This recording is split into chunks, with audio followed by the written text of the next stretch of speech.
Folks, coming in at the number 11 spot, we have Has or Haz's Hustler. Now, I want to bring this to your attention, Chris. You have your name as H-A-Z apostrophe. There's no S.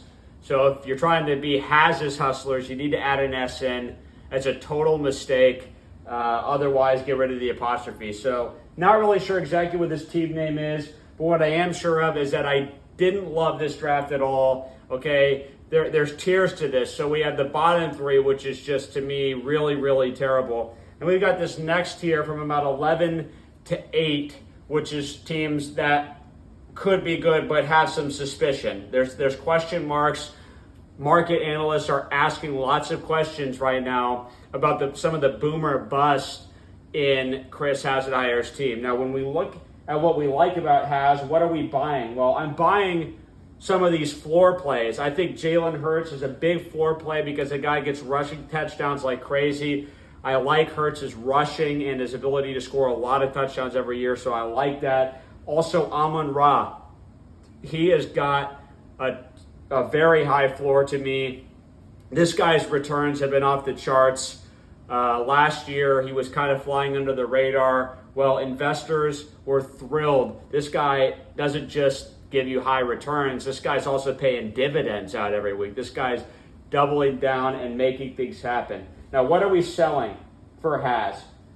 First of all, we're selling RBs. Kyren Williams. Last year, Kyren Williams was not even like buying stock. Kyren Williams was just like finding a crate of gold sitting on the side of the road, and Nate Solly rode that all the way to a championship last year.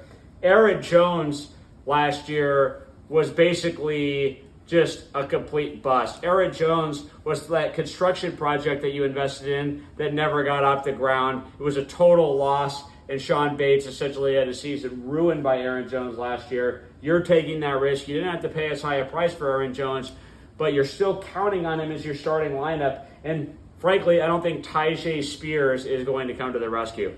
Now, with George Kittle at your tight end spot, you've got an extremely high variance player. Okay, sometimes this guy's going to be performing like Microsoft. Sometimes this guy is going to be turning into blockbuster video where he just disappears off the map. So really have to watch it with Kittle. When you look at bench, I like Rome Odunze as a player. I do. I just think that offense is too crowded. I think they're going to try and run the ball, and I think that Keenan Allen is just so quarterback friendly for a young guy. He's going to get the ball a lot, and also I think DJ Moore has similar big upside plays, but it's just a more polished and better player. So I don't know if Rome's coming to save you, unfortunately, Chris. Chris, your team is not a total disaster, but there are some question marks, and analysts are very cautious about buying into your team at this time.